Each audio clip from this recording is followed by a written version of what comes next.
여기부터 수행평가 앞에 붙여놨고 여러분들 그 이동반 앞에 이동반에만 붙여놨으니까 수행평가 확인하고 싶으면 우리 반 여기 와가지고 확인하면 됩니다. 알겠죠?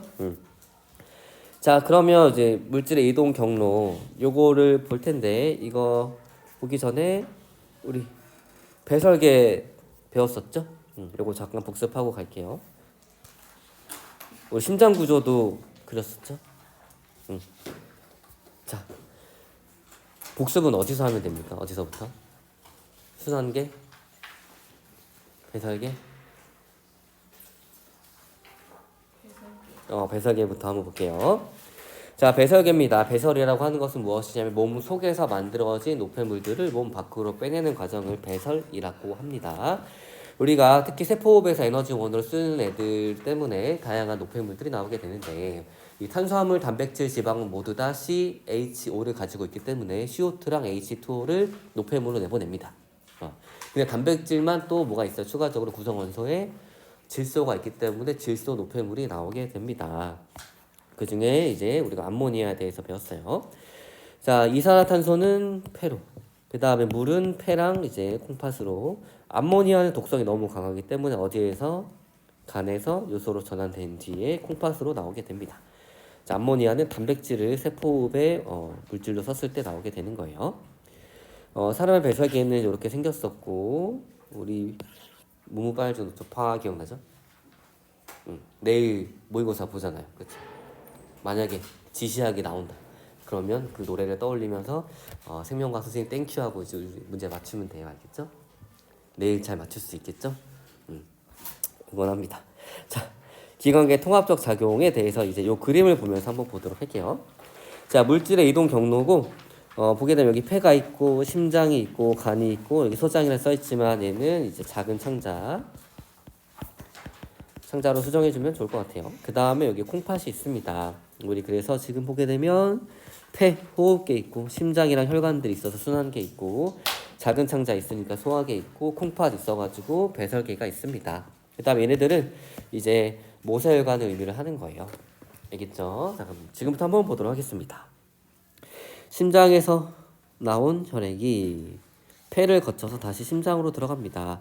그럼 요 폐동맥과 폐정맥이 있는데 폐동맥과 폐정맥에 흐르는 혈액 중에 산소의 농도가 높은 데는 어디예요? 폐정맥. 이산화탄소의 농도가 낮은 데는 폐정맥. 이런 거 찾을 수 있겠어요?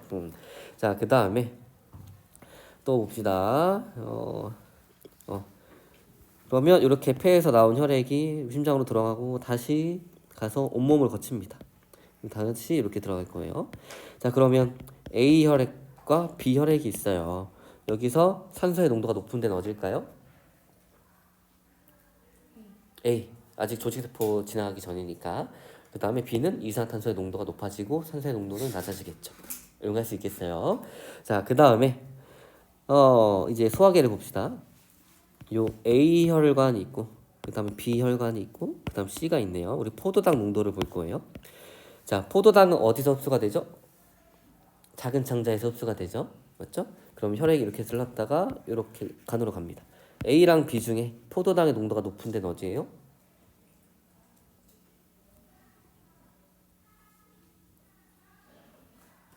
포도당의 농도가 높은 데는 어디? 혈액이 소장을 거쳐가지고 소장에서 포도당이 쭉 흡수가 돼서 B가 됐습니다. 그럼 A와 B 중에 포도당의 농도가 높은 데는 B가 되겠죠? 자, 그리고 이제 B가 C로 갑니다. 그럼 간에서 어떤 일이 일어나요? 포도당 일부가 글리코젠으로 전환이 됩니다. 그러니까 B랑 C 중에 포도당의 농도가 낮아지는 데는 어디예요? C가 될 거예요. 그쵸? 이거 이해됐어요? 좋아요. 자, 그 다음에 콩팥이 있네요. 볼게요. 콩팥으로 들어간 혈액이 있고 콩팥을 거쳐서 나온 혈액이 있습니다. 요소의 농도는 A랑 B 중에 어디가 높을까요? 어디가 높아요? 요소의 농도. A가 높겠죠? 콩팥에서 혈액 속에 있는 요소를 빼서 오줌으로 빼주니까. 그래서 A가 훨씬 더 요소의 농도가 높을 거예요. 자, 그 다음에 간으로 들어가는 혈액이 있습니다. 근데 간을 거쳐서 나온 혈액이에요. 그러면 A랑 B 중에 암모니아의 농도는 어디가 높을까요? A가 높겠죠? 왜? 간에서 암모니아를 요소로 바꿔주니까. 그러면 B가 A보다 요소의 농도가 높아지겠죠. 이런 식으로 찾을 수 있냐 이겁니다. 알겠어요? 좋아요. 그러면 한번 밑에 한번 볼게요. 방금 다 한 거예요. 자, 산소의 이동. 자, 폐로 들어가고 폐에서 나옵니다. 그러니까 당연히 산소는 여기가 낮고 여기가 높겠죠. 심장에서 출발해가지고 온몸을 거쳤어요. 그러니까 산소의 농도는 여기가 높고 여기가 낮을 거예요. 이산화탄소는 반대겠죠. 높은 이산화탄소가 폐를 통해서 이제 나가니까 이제 얘는 이산화탄소가 낮아지게 되고, 그럼 이산화탄소가 낮았다가 이제 조직세포에서 이산화탄소를 받아오니까 이제 여기 다시 높아지게 됩니다. 알겠나요? 자, 그 다음에 포도당의 이동을 볼게요. 어려운 거 아니고 다 한 거예요. 문맥을 설명 안 했는데 이게 뭐냐면 보게 되면 큰 동맥이 있고, 동맥이 좀 더 작은 동맥으로 나눠지고, 그 다음에 모세혈관, 얘네들이 모여가지고 작은 정맥, 그 다음 큰 정맥이 돼서 이렇게 옵니다. 그래서 보통 동맥, 모세혈관, 정맥순이에요. 혈액의 이제 혈관의 연결이. 근데 얘를 한번 보면은 봐봐요. 동맥, 모세혈관, 그 다음에 다시 뭔가 두꺼운 혈관으로 되고, 근데 얘는 뭐 심장에 큰 관련은 없고, 그 다음에 간에 있는 다시 모세혈관, 그 다음에 다시 정맥이 됩니다. 자, 얘는 보통은 동맥, 모세혈관, 정맥인데 얘는 동맥, 모세혈관, 어떤 거 다시 모세혈관, 정맥이에요. 그럼 이 어떤 거를 불러줄 이름이 필요합니다. 동맥도 아니고 정맥도 아닌 것, 이런 것들을 그냥 문맥이라고 하는 거예요. 그래서 모세혈관과 모세혈관 사이를 연결해주는 큰 혈관을 그냥 문맥이라고 하는데, 얘는 간에 연결되어 있기 때문에 그냥 간문맥이라고 하는 거예요. 별거 아닙니다. 알겠죠? 볼게요. 자, 그러면 포도당의 이동 보도록 하겠습니다. 간으로 들어온 혈액이고 간에서 나오는 혈액이에요. 그러면 소장부터 합시다. 소장에서 즉 작은 창자에서 혈액이 쭉 들어와요. 그럼 포도당의 농도가 가장 높겠죠? 막 흡수됐으니까. 자, 그런 다음에 어떻게 돼요? 간을 거치게 되면 포도당의 농도가 가장 높았다가 조금 높아지게 됩니다. 알겠죠? 간에서 일부 이제 전환이 되니까 글리코젠으로. 자, 그럼 여기 가장 높은 건 알았어요. 그럼 요 두 개를 한번 비교해 볼게요. 신장에서 출발해가지고 간을 거쳐서 다시 간에서 나와요. 그럼 두 개의 포도당의 농도를 비교하게 되면 소장에서 즉 작은 창자에서 흡수된 게 섞여서 나오기 때문에 당연히 얘가 낮고 얘 두 개를 비교하면 얘가 높게 됩니다. 됐나요? 좋아요. 조직세포를 거칠 거예요. 조직세포로 들어갔다가 나오는 혈액이에요. 그럼 조직세포에서 포도당을 쓰겠죠? 그러니까 혈액이 조직세포로 포도당을 전달해 줍니다. 그러니까 포도당의 농도를 두 개를 비교하면 얘가 높고 얘가 낮게 되는 거예요. 알겠죠? 얘랑 비교하라고 안 합니다. 알겠죠? 이 두 개를 비교하고 얘 두 개를 비교했을 때 여러분들이 간과 조직세포에서 어떤 일이 일어나는지 확인하고 포도당 농도가 어디가 높고 어디가 낮은지 이 두 개씩 비교할 수 있으면 돼요. 알겠나요? 자, 그 다음에 암모니아와 요소의 농도를 한번 보도록 할게요. 많이 복잡해 보이지만 복잡하지 않아요. 자, 조직세포에서 누가 만들어져요? 질소 노폐물인 암모니아가 만들어지겠죠. 그래서 조직세포로 들어가고 나오는 혈액이 있는데 조직세포에서 암모니아를 만들어서 혈액한테 줄 거 아니에요? 그러니까 얘랑 비교하면 얘가 암모니아가 높게 됩니다. 알겠죠? 이 두 개만 비교할 수 있으면 돼요. 자, 그 다음에 다시 심장에서 이제 간으로 갔다가 간에서 통과해가지고 다시 나오는 혈액이 있어요. 그러면 암모니아의 농도가 높은 상태로 갔어요. 그럼 간에서 암모니아를 요소로 전환시켜줍니다. 그러니까 암모니아 농도는 낮아지게 되고 나오는 혈액은 요소의 농도는 높아지게 되겠죠. 이 두 개 비교했을 때. 됐나요? 이렇게 두 개만 비교할 수 있으면 돼요. 자, 그 다음에 심장에서 출발해가지고 콩팥을 거쳐서 다시 들어옵니다. 콩팥에서 뭐예요? 요소를 오줌으로 빼줍니다. 그러니까 이 콩팥을 지나온 혈액은 요소의 농도가 낮아지게 돼요. 알겠나요? 이거 비교하라고 안 해요. 선생님이 체크해준 요거 두 개만 여러분들이 비교할 수 있으면 됩니다. 알겠나요? 좋아요. 자, 그러면 이제 대사성 질환에 대해서 알아보도록 하겠습니다. 결국 이 챕터의 가장 큰 흐름은 적당히 먹고 좀 운동 좀 해라. 요겁니다. 알겠죠? 한번 볼게요. 에너지 대상 규정인데 당연히 내가 소비하는 에너지보다 섭취하는 에너지가 많으면 살이 찔까요? 안 찔까요? 찌겠죠? 만약에 내가 소비하는 에너지보다 적게 먹어요. 살이 빠져요? 안 빠져요? 빠질 수 있다는 얘기입니다. 그거에 대해서 배울 거예요. 건강한 생활을 하기 위해서는 음식물을 섭취하는 에너지 양과 우리 몸에서 소비하는 에너지 양 사이에 균형이 이루어져야 합니다. 만약에 에너지 소비량이 섭취량보다 훨씬 더 많아요. 그러면은 당연히 체중이 감소되고 영양실조가 생기고 면역도 저하될 수 있습니다. 그래서 이렇게 균형을 맞춰줘야 됩니다. 그래서 이거를 에너지 대사의 균형이라고 해요. 만약에 소비하는 에너지보다 섭취하는 에너지가 훨씬 더 많다. 그럼 체중이 증가하고 비만이 될 수가 있습니다. 알겠나요? 그래서 영양 부족은 몸의 지방이나 단백질을 분해해서 에너지를 얻어요. 그래서 체중이 감소하고 영양실조, 면역차가 일어나게 되는데 칼로리가 너무 부족하면은 이제 우리 몸에서 지방은 뭐 분해해도 상관이 없을 텐데 크게 이제 근육이 이제 분해되는 큰 문제가 됩니다. 그래서 근육의 사이즈가 작아지게 되니까 몸에 기운이 없어지고 그렇게 문제가 생길 수 있어요. 자, 영양 과다는 무엇이냐면 남는 에너지를 주로 지방으로 저장합니다. 왜? 1g당 가장 높은 칼로리를 낼 수 있으니까요. 그래서 지방으로 저장하고 그래서 체중이 증가하고 비만이 일어나게 됩니다. 그러면 살을 여러분들은 빼고 싶어 하죠? 내가 정상 체중이어도 빼고 싶어 하고 과체중이어도 빼고 싶어 하고 말라도 빼고 싶어 합니다. 그럼 안 돼요. 알겠죠? 정상적인 평균치를 유지하면 되는데 어떻게 하면 좋냐 한번 볼게요. 자, 일단 기초 대사량과 일일 대사량이 있습니다. 기초 대사량은 무엇이냐면 여러분들이 침대에 누워서 생각도 안 할 때, 아무것도 안 할 때 내 몸에서 생존을 위해서 소비되는 에너지를 기초 대사량이라고 해요. 자, 내가 혈액이 순환이 돼야 되니까 심장 박동 계속 할 거고, 숨은 기본적으로 쉬어야 되니까 이 숨과 관련된 이 갈비뼈 사이사이에 있는 근육들이 계속 움직일 거 아니에요? 이런 것들을 기초 대사량이라고 합니다.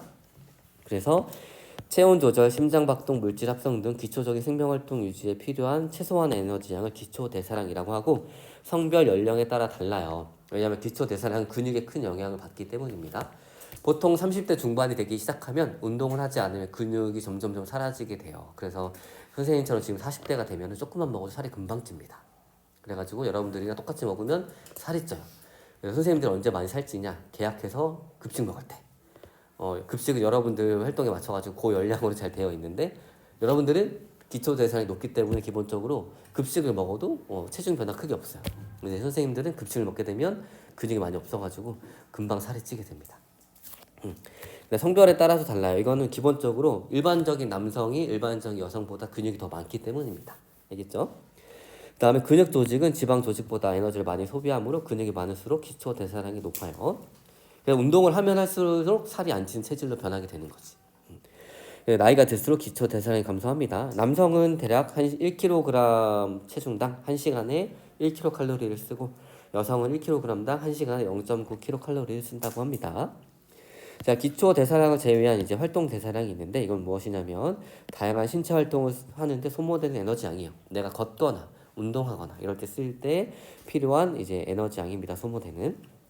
자, 그래서 일일 대사량은 하루에 소비하는 에너지의 총량으로 기초 대사량, 활동 대사량, 그 다음에 추가적으로 음식물 소화 흡수에 필요한 에너지 양이에요. 음식물을 먹고 소화할 때도 당연히 에너지가 쓰입니다. 왜? 소화기가 계속 움직여줘야 되고 그다음 소화에 계속 분비해야 되잖아요. 그래서 이제 에너지가 많이 쓰이게 되는 거예요. 자, 그러면 내가 살이 빠지는 체질로 만들고 싶다. 그럼 일단 첫 번째 기초 대사량을 높입니다. 그래서 운동을 통해 가지고 근육을 엄청 만들어놔요. 그럼 누워서도 살이 빠지는 거예요. 알겠죠? 그 다음에 더 많이 움직입니다. 그 다음에 음식물을 먹을 때 소화 흡수에 많은 에너지가 쓰이는 것들. 그러니까 정제된 것들 말고 식이섬유가 풍부한 것들 이런 것들 먹으면 소화되는데 굉장히 오랜 시간이 걸려요. 그러면 똑같은 밥을 먹어도 백미 대신에 현미 같은 거 먹게 되면 소화가 천천히 일어나가지고 당도 더 적게 올라가면서 소화도 많이 해야 되니까 에너지가 더 많이 쓰이게 되는 거예요. 그다음 내가 치킨을 먹고 싶다. 근데 다이어트 중이야. 그러면 저녁에 먹는 게 좋을까요? 아침에 먹는 게 좋을까요? 다이어트 중인데 치킨이 너무 먹고 싶어. 그럼 아침에 먹는 게 좋을까? 아니면 저녁에 먹는 게 좋을까? 보통 아침에 먹는 게 좋습니다. 똑같은 음식이라도 아침에 먹었을 때 이게 더 커요. 그래서 치킨을 밤에 시켜. 그리고 딱 한 조각만 먹어요. 큰 거 말고 작은 걸로 알겠지? 그 다음에 나머지 4조각은 아침에 먹는 거지. 그러면 똑같은 치킨을 먹어도 훨씬 더 이 치킨을 소화하는 에너지가 더 많이 들기 때문에 그나마 좀 괜찮을 수 있어요. 알겠나요? 좋아요. 자, 에너지원의 에너지 양은 선생님이 계속 설명한 대로 탄수화물, 단백질을 1g당 4kcal, 지방은 9kcal를 내게 됩니다. 자, 그럼 이제 대사성 질환의 종류 보도록 할게요. 우리 몸에 물질 대사 이상이 생기면 병이 생기는데 어떤 병들이 생기는지 보도록 하겠습니다. 오랜 기간 동안 너무 음식물을 많이 먹고 운동을 너무 안 하면 에너지 불균형이 일어나서 이제 문제가 생길 수도 있고, 그다음 유전 때문에 일어날 수도 있고, 스트레스 등으로도 일어날 수 있습니다. 뭐 종류는 비만, 당뇨병, 고혈압, 고위지 열증, 지방간, 구루병 등등이 있어요. 일단 비만에 대해서 한번 알아보도록 하겠습니다. 단순히 체중이 많이 나간다고 해서 비만이 아니라 내가 근육이 많으면 괜찮아요. 근데 지방이 많으면 이제 비만이라고 얘기를 합니다. 그래서 체내의 지방이 과다한 상태를 비만이라고 해요. 자, 잉여 에너지는 대부분 지방으로 추적이 되니까 이렇게 나타나게 되고, 심지어 이제 간에 지방이 쌓이게 됩니다. 그래서 지방간이라고 하는데, 선생님이 푸악을 어떻게 만드는지 설명해 줬나요? 거위 입을 강제로 벌려가지고 음식을 계속 넣어줘. 그럼 거위가 살이 찌다 못해가지고 이제 간에도 지방이 찌게 됩니다. 그럼 사실 지방이 고소한 맛을 낸다고 했죠? 맞나요? 왜냐면 1g당 열량이 굉장히 높기 때문에 사람은 그거를 맛있어하게 진화가 된 거예요. 그러니까 사르르 녹는 지방이 사사에 껴 있어가지고 그걸 구웠을 때 기름의 향도 올라오고 고소한 향도 나오는 이 지방간으로 이루어진 거위의 간이 맛있다라고 느껴지게 되는 거지. 사실 그게 비정상이에요. 그래서 간에 지방이 쌓이면 안 됩니다. 그 다음에 당뇨병도 걸릴 수 있어요. 그 다음에 고지혈증, 고혈압 등의 원인이 됩니다. 자, 그럼 당뇨병이 무엇인지 한번 보도록 하겠습니다. 혈당이 정상보다 높아요. 원래 이 정상적인 소변에는 혈당 성분이 포도당이 검출이 되면 돼야 안 돼요? 안 됩니다. 혹시 소변 검사했는데 내가 나중에 그 검사 결과지 받았을 때, 우리 며칠 전에 저번 주에 소변 검사 했잖아요. 며칠 전에 한 이 소변 검사 결과에 내가 당이 검출이 됐다. 그러면 내가 너무 많이 먹는 것이 아닌가? 내가 아니면 혈당 조절 잘 못하는 게 아닌가? 한번 생각해 봐야 돼요. 자, 그래서 원래 일반적으로는 포도당이 섞여 나오진 않지만 포도당이 섞여 나온다. 그래서 당이 있는 오줌이다. 그래서 당뇨병이라고 합니다. 그럼 옛날 사람들은 당뇨병이 있는지 없는지 어떻게 알았을까요? 뭐 우리 조선시대에는 이제 양의학이 없었으니까 한의사 선생님들이 계셨겠죠? 그럼 한의사 선생님들은 이 사람이 당뇨병이 있는지 없는지 어떻게 알았을까요? 오줌을 통해서. 포도당은 단맛이 나죠? 오줌을 콕 찍어 먹어서 단맛이 난다. 그럼 뭐야? 당뇨병이다. 먹기 좀 그렇잖아. 그럼 어떻게? 오줌을 개미들한테 떨어뜨려 봅니다. 그럼 개미들이 막 모이죠? 당이 있으면. 이런 식으로 알아냈을 수도 있어요. 자, 그럽니다. 그래서 혈액순환 장애 등을 합병증을 일으키는데, 그 혈액 속의 이 당의 농도가 높아지면 약간 편하게 생각하면 끈적끈적해진다는 얘기예요. 그러면 모세혈관의 그 작은 혈관에 있는 혈액들이 잘 흐를까요? 안 흐를까요? 흐르지 않겠죠. 그래서 손끝에 상처가 나면 거기에 면역세포들이 잘 가지 못하니까 손끝이 썩어가고, 손가락을 자르고, 거기도 안 나오면 손목을 자르고, 손목이 다 안 나오면 팔을 자르고, 이런 식으로 말단부를 절단할 수도 있어요. 그 다음에 눈도 잘 안 보이게 될 수도 있습니다. 당뇨병이 너무 심해지게 되면. 알겠나요?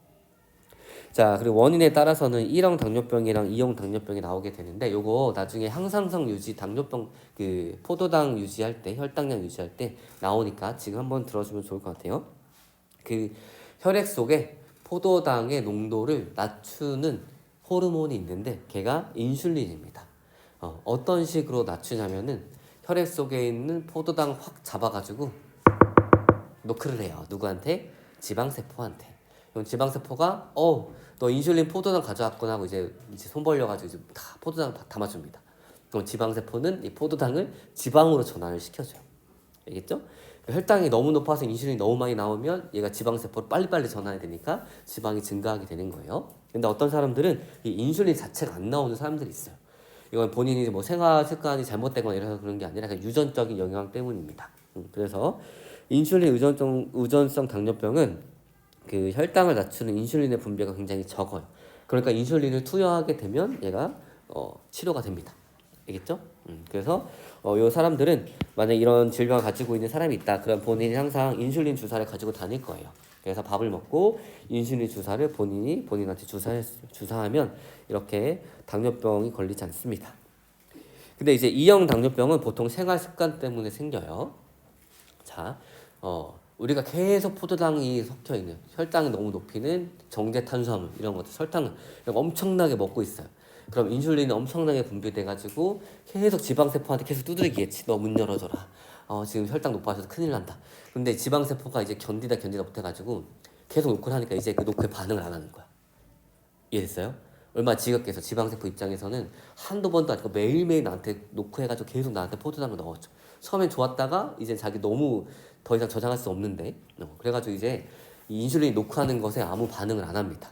그럼 인슐린이 있어도 이 혈액 속에 있는 포도당을 지방세포에 못 넣어주니까 혈당이 계속 어떻게 돼요? 높은 상태로 유지가 되겠죠? 이런 게 바로 E형 당뇨병이에요. 그래서 인슐린 비의존성 당뇨병으로 혈당을 낮추는 인슐린의 분비는 정상이지만 인슐린의 작용 능력이 감소하게 돼서 이렇게 생기는 병입니다. 이거는 보통 비만의 영향을 받아요. 알겠나요?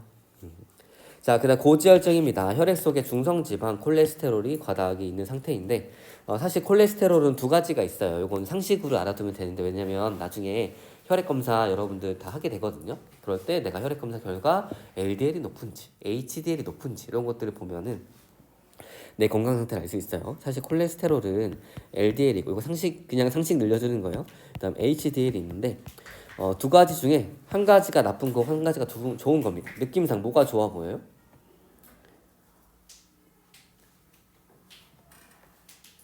HDL이 좋은 콜레스테롤이라고 하고 LDL이 나쁜 콜레스테롤이라고 합니다. 왜냐면 기능이 좀 달라요. 이 HDL은 혈액 속에 떠다니는 지방을 잡아가다가 이제 간에 줘가지고 간에서 대사를 할 수 있게 해줍니다. 근데 LDL은 간에서 지방을 빼가지고 온갖 군데다가 그냥 다 넣어줘요. 혈관벽에 쌓고 이렇게 합니다. 그래서 LDL이 높으면 안 좋고 HDL이 높은 게 좋아요. 그렇죠? 자, 보통 많이 먹고 이렇게 되면은 이 콜레스테롤, LDL이 증가해가지고 혈관벽에 지방이 막 쌓이고 그렇습니다. 근데 유전적인 영향도 크기는 해요. 그 선생님의 삶은 아침에 일어나가지고 헬스나 아니면 러닝을 하고 오고, 그 다음에 아침도 이제 사과 껍질째 먹고, 그 다음에 콩 볶은 거 먹고, 그 다음에 설탕 없는 두유를 먹고 와요. 급식 먹을 때도 밥을 최소한으로 먹습니다. 그래서 채소를 먼저 먹어요. 단백질 먹고, 그다음 저녁에도 채소 먹고, 그 다음에 단백질 들어간 뭐 계란이나 이런 거 먹습니다. 선생님이 이렇게 사는 거 보면은 어떤 대사성 질환이 있을 것 같아요? 없을 것 같아요? 없을 것 같죠. 근데 선생님은 LDL이 정상보다 높아요. 왜냐면 유전적 영향이 크기 때문입니다. 알겠죠? 그래서 내가 아무리 열심히 운동하고 아무리 막 유산소를 해도 선생님 같은 경우에는 유전이 더 크기 때문에 LDL이 높은 경우가 있어요. 알겠죠? 그래서 유전도 많이 영향을 끼치긴 합니다. 자, 고지혈증 지지 성분이 혈관벽에 쌓입니다. 정상이고 얘가 지지 성분이 쌓인 거예요. 그럼 동맥이 막힌 거야. 그러면 여기에 계속 혈액은 한쪽 방향으로 흐르는데 여기 피가 막 쌓이겠죠? 그럼 어떻게 돼? 혈관벽의 탄력도 약해질 거고 그 다음에 혈압도 굉장히 높아지겠죠? 그런 일들이 생긴다는 얘기예요. 그러다가 쌓이다 어떻게 돼? 나중에 터지겠죠. 그럼 어떻게 돼? 사람이 금방 죽을 수 있는 거예요.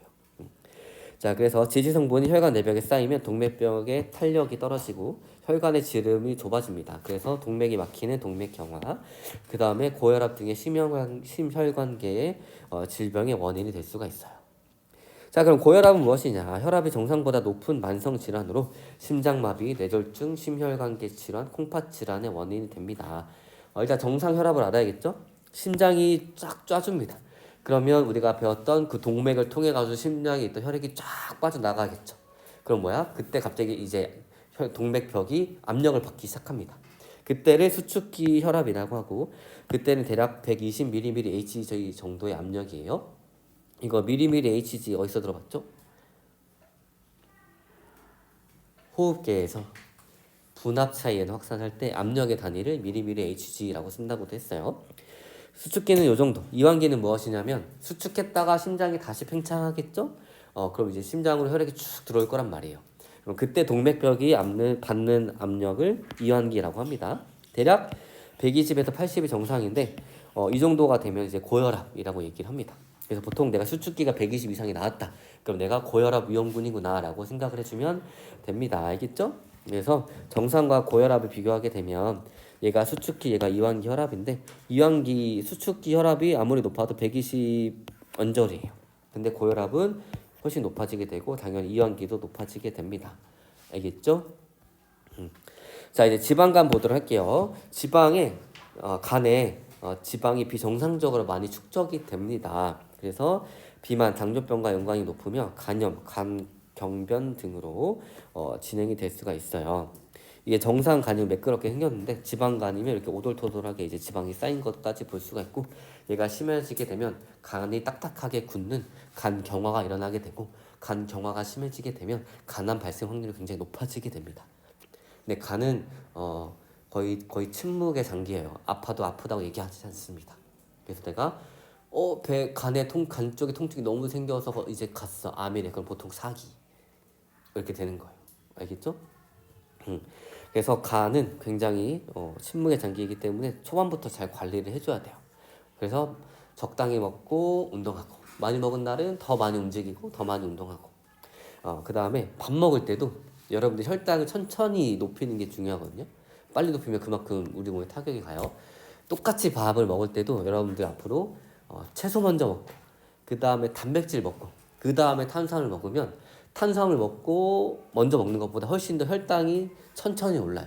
그럼 천천히 오른다는 얘기는 무엇이냐면 인슐린의 농도가 천천히 별로 높지 않게 유지가 되고, 그럼 지방으로 전환되는 속도가 굉장히 느리고 적다는 얘기입니다. 그래서 오늘부터 급식 먹을 때 배고파하면서 탄수화물 확 먹어버리면 살이 쫙 찌니까 채소 먼저 먹고, 그 다음에 단백질 먹고, 그 다음에 밥을 먹으면 살이 덜 찔 수가 있어요. 알겠죠? 알겠나요? 자, 그럼 대사증후군 보도록 하겠습니다. 한 사람에게서 물질대사와 관련된 질병이 동시에 발생하는 거예요. 한번 볼게요.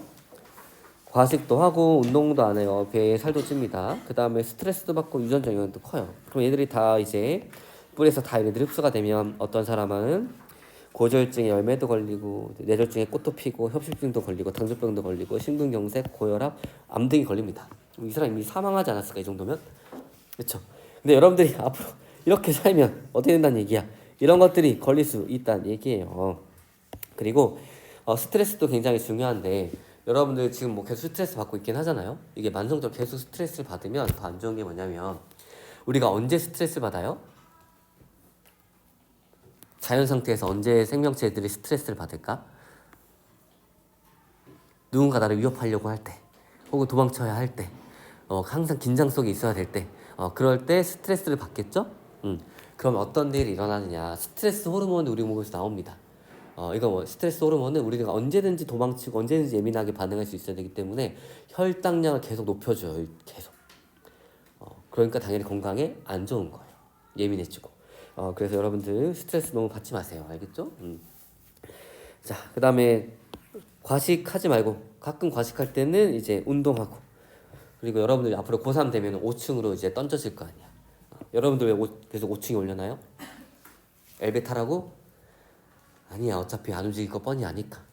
제발 한 층이라도 걸어서 올라가서 1층부터 5층까지 걸어서 올라가라고. 알겠죠? 이 걷는 게 굉장히 근육을 많이 쓰는데, 우리 몸에서 가장 큰 근육이 뭘까요? 허벅지 근육이에요. 그래서 허벅지 근육 움직이게 되면 포도당을 굉장히 많이 씁니다. 그래서 여러분들 아침에 와가지고 걸어 올라가요. 그럼 어떻게 돼? 허벅지 근육 계속 쓰기 때문에 혈당량을 계속 낮춰주는 역할을 합니다. 우리 2층에서 급식 먹고 엘리베이터 올라가지 마세요. 알겠죠? 1층으로 잠깐 내려가. 밖에 한 바퀴 돌고 1층부터 5층까지 걸어 올라가세요. 그러면 여러분이 밥 먹고 식후 20분에 30분 정도 이렇게 산책을 하게 되면 혈당이 높은 상태가 아니라 밥을 먹어도 어느 정도 정상적인 범주에서 계속 진행하게 됩니다. 그러면 이제 지방으로 전환이 잘 안 돼요. 알겠죠? 자, 그래서 대사성 질환 예방, 방금 선생님이 설명한 대로 적당히 먹고 운동 좀 하라 이겁니다. 그래서 하루 세끼 균형 잡힌 식사를 합니다. 보게 되면 여기서 밥 먼저 먹으면 된다, 안 된다? 안 된다. 그래서 채소 먹고 단백질 먹고 그 다음에 단백질 먹고, 그 다음에 탄수화물 먹고, 국물도 맛있다 후루룩 먹으면 이제 나트륨 과잉 섭취예요. 그러니까 국물도 최대한 젓가락으로 좀 먹고. 알겠죠? 왜냐면 여러분들 급식 칼로리가 상당히 어마어마합니다. 알겠죠? 이렇게 먼저 먹으면 안 돼요. 알겠죠? 먹기 행복해하네. 자, 그 다음에 이런 거 먹으면 안 돼요. 이제 가공식품들, 이런 거 튀긴 거 이런 거 먹으면 안 됩니다. 알겠죠? 그렇지만 뭐 배고프잖아. 가끔 먹고 운동 열심히 하고 채소도 많이 먹으라는 얘기예요. 그래서 열량이 높은 식품, 음료수 등은 되도록 적게 섭취하면 좋습니다. 운동 규칙적으로 좀 하고, 그 다음에 일상생활에서 운동 못한다, 시간 없다, 그러면 이제 계단을 계속 오르락 내리락 할 수 있으면 됩니다. 만약에 내가 한 아파트 10층에 산다, 그럼 엘리베이터 타지 마세요. 10층까지 걸어 올라가면 됩니다. 알겠죠? 알겠나요? 알겠나요?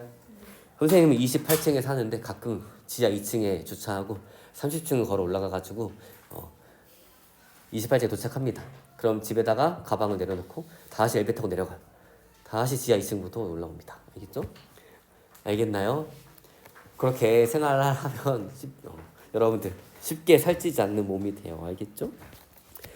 자, 그래서 우리가 수업을 더 나가려고 했더니 이제 생태계 새로운 단원이어가지고, 그래서 오늘은 여기까지 할 거고, 여러분들 수행평가 안내 앞에 나와 있으니까 확인하고 그 해당 시간에 맞추어서 잘 와야 돼요. 알겠죠? 혹시 수업 내용이나 아니면 수행평가에 대해서 질문 있나요? 없어요? 네, 오늘 고생 많이 했습니다.